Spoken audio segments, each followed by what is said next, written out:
గతసారి మనం చాలా ముఖ్యమైన విషయం మాట్లాడాం.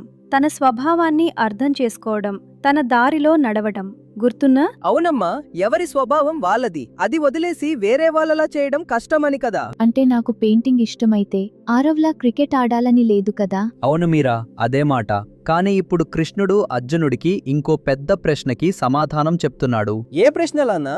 అర్జునుడికి ఒక విషయం అర్థం కాలేదు. మనిషికి తప్పు చేయాలని లేకపోయినా తెలిసి కూడా తప్పు చేస్తాడు ఎందుకు అని అది అడిగాడు.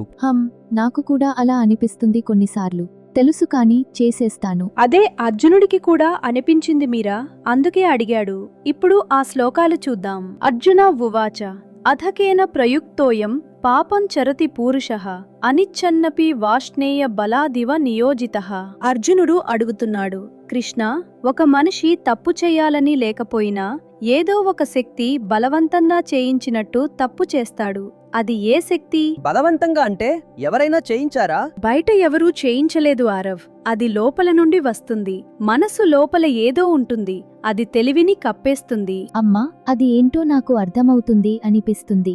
ఒకసారి మీరా బొమ్మని తీసుకోవాలని అనిపించింది, తీయకూడదు అని తెలుసు కాని. మీరా, అది చాలా నిజాయితీగా చెప్పావు. అదే అర్జునుడు అడిగింది. తెలుసు, కాని లోపల ఏదో లాగుతుంది. ఇది అందరికీ అనిపిస్తుంది. అప్పుడు కృష్ణుడు ఏమన్నాడు నాన్నా? ఇప్పుడు చూద్దాం.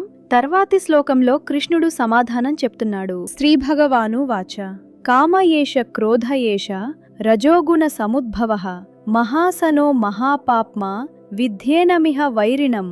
కృష్ణుడు చెప్తున్నాడు, అర్జున, ఆ శత్రువు కామం అంటే తీవ్రమైన కోరిక.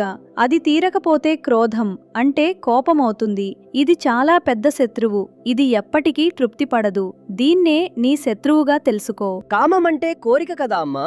అన్ని కోరికలు చెడ్డవా? అన్నీ కాదు ఆరవ్. నీళ్లు తాగాలని కోరిక, అది సహజం. కాని ఏదైనా ఒక్కటే కావాలి అని మనసు మొత్తం అక్కడే ఆగిపోతే, అది దొరకకపోతే కోపం వస్తుంది.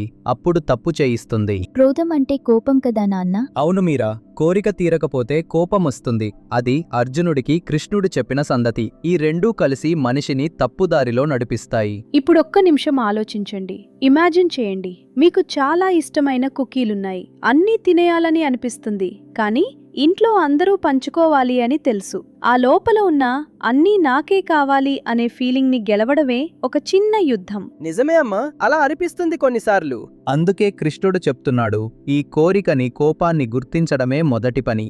గుర్తించగలిగితే మేనేజ్ చేయగలం. సరే, ఇప్పుడు కృష్ణుడు ఇంకా వివరంగా చెప్తున్నాడు, ఈ కోరిక మన జ్ఞానాన్ని ఎలా కప్పేస్తుందో. తర్వాతి శ్లోకాలు చూద్దాం. ధూమే నావ్రియతే వహ్నిర్యథాదర్శో మలేనచ యథోల్బేనావృతో గర్భస్తథా తేనేదమావృతం. కృష్ణుడు ఇక్కడ 3 పోలికలు చెప్తున్నాడు. మంట పొగతో కప్పబడినట్టు, అద్దం దుమ్ముతో కప్పబడినట్టు, పిండం తల్లి కడుపులో చుట్టబడినట్టు.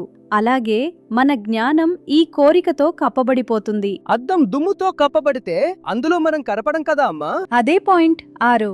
అద్దం అక్కడే ఉంది, కానీ దుమ్ము వల్ల సరిగ్గా కనపడదు. అలాగే మన తెలివి మనలో ఉంది, కానీ తీవ్రమైన కోరిక వల్ల అది కనపడదు. పొగతో మంట కనపడదు అంటే మంట ఉంది కాని పొగ కప్పేసింది కదా. చాలా బాగా పట్టుకున్నావు మీరా. మంట ఉంది అంటే మన తెలివి, మన మంచి మనసు ఉంది. కాని పొగ అంటే కోరిక, కోపం వాటిని కప్పేస్తుంది. అప్పుడు మనం తప్పు చేస్తాం తెలిసి కూడా. అవును, తెలివి కప్పబడిపోయినప్పుడు సరైన నిర్ణయం తీసుకోలేం. అందుకే మనసు స్వచ్ఛంగా ఉంచుకోవడం చాలా ముఖ్యం. అది ఉంటేనే విషయాలు సరిగ్గా కనపడతాయి. అద్దం తుడిస్తే మళ్ళీ కనపడతాం కదా నాన్న? అదే మాట మీరా, తుడుచుకోవచ్చు.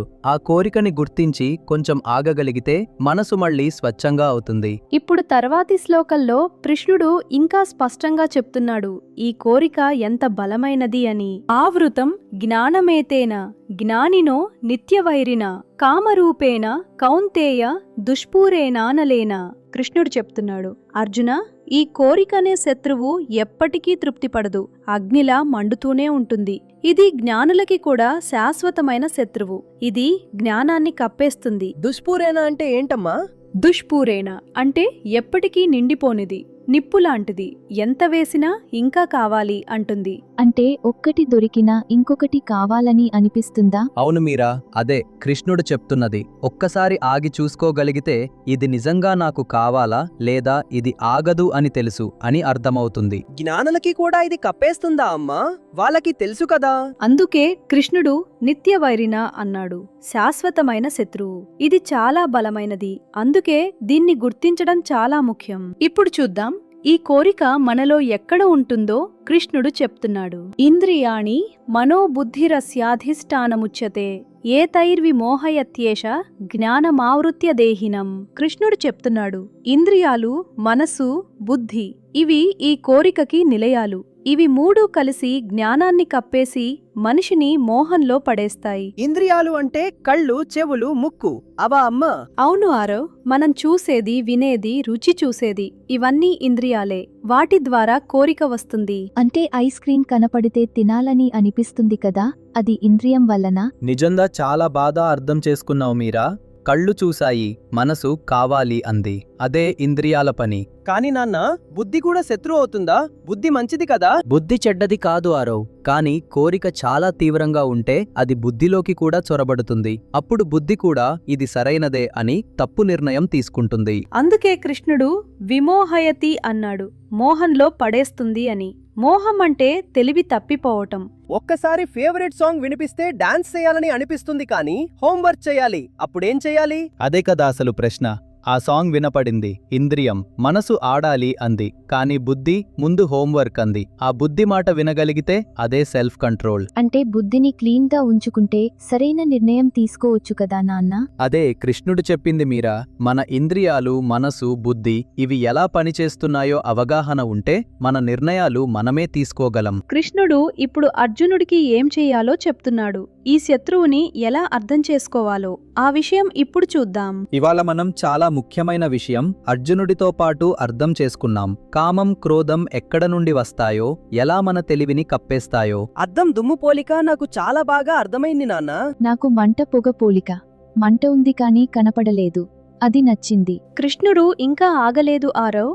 తర్వాతి శ్లోకంలో కృష్ణుడు చెప్తున్నాడు, ఈ శత్రువుని గెలవాలంటే ముందు ఏం చెయ్యాలో, ఇంద్రియాలని నియంత్రించు అని మొదలు పెడతాడు. ఇంద్రియాలని నియంత్రించడం అంటే ఏంటి అమ్మా?